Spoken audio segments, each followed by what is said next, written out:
Hello, my dear aspirants. I am Naru Shankarachari.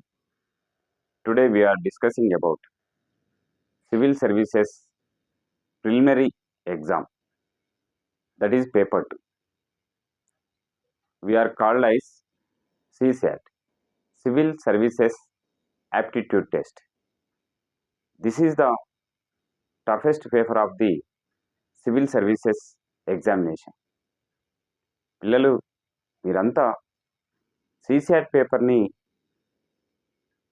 సాధ్యమైనంత వరకు ప్రతిరోజు ప్రాక్టీస్ చేస్తేనే కానీ క్వాలిఫై కారు. కాబట్టి ఈ CSAT పేపర్లో ఉండేటటువంటి ప్రధానమైనటువంటి సిలబస్ ఏంటి, వాటిని ఏ విధంగా ప్రిపేర్ కావాలి మీకు వివరిస్తాను.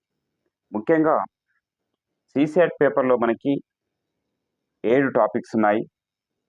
మొదటి టాపిక్ కాంప్రహెన్షన్, రెండవ topic inter personal skills including communication skills, మూడవది వచ్చేసి logical reasoning and analytical ability, fourth topic decision making and problem solving, fifth topic general mental ability. 6-7 topics basic numeracy. ఈ బేసిక్ న్యూమరసీ అనే topic 10th class స్టాండర్డ్లో ఉంటుంది. ముఖ్యంగా అందులో numbers and they relations, orders of magnitude మొదలగునవి వస్తాయి. మరియు data ఇంటర్ప్రిటేషన్లో భాగంగా మనకి charts, graphs, tables, data sufficiency సంబంధించినటువంటి ప్రశ్నలు వస్తాయి. ఇవి కూడా 10th క్లాస్ స్టాండర్డ్లోనే ఉంటాయి. కాబట్టి మీరు ఎక్కువగా మెటీరియల్ని సేకరించకుండా ప్రామాణికమైనటువంటి పుస్తకాలను సేకరించి ఎక్కువగా ప్రాక్టీస్ చేసుకోవాల్సినటువంటి అవసరం ఎంతైనా ఉంది. ఇందులో ఈ CSAT పేపర్లో వచ్చేటటువంటి ప్రశ్నలు కష్టతరంగాను కొద్దిగా టఫ్గాను ఉంటాయి. కాబట్టి మీరు ప్రతిరోజు సాధన చేయాల్సిందే. ఈ పేపర్ని మీరు తప్పకుండా క్వాలిఫై కావాలి.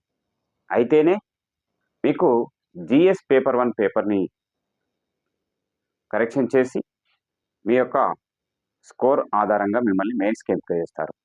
మరి ఇందులో ప్రతి ప్రశ్నకి 1/3 నెగటివ్ మార్కింగ్ ఉంటుంది. కాబట్టి మీరు ప్రశ్నలకు సమాధానాలు గుర్తించేటప్పుడు చాలా జాగ్రత్తగా మీకు తెలిసినటువంటి వాటికి మాత్రమే సమాధానం చేస్తే తప్పకుండా క్వాలిఫై అవుతారు. అంతేకాకుండా ఈ పేపర్లో ఉండేటటువంటి టాపిక్స్పై మీరు మాక్ టెస్ట్లకి అటెండ్ కావాలి, ప్రతిరోజు ప్రాక్టీస్ చేయాలి.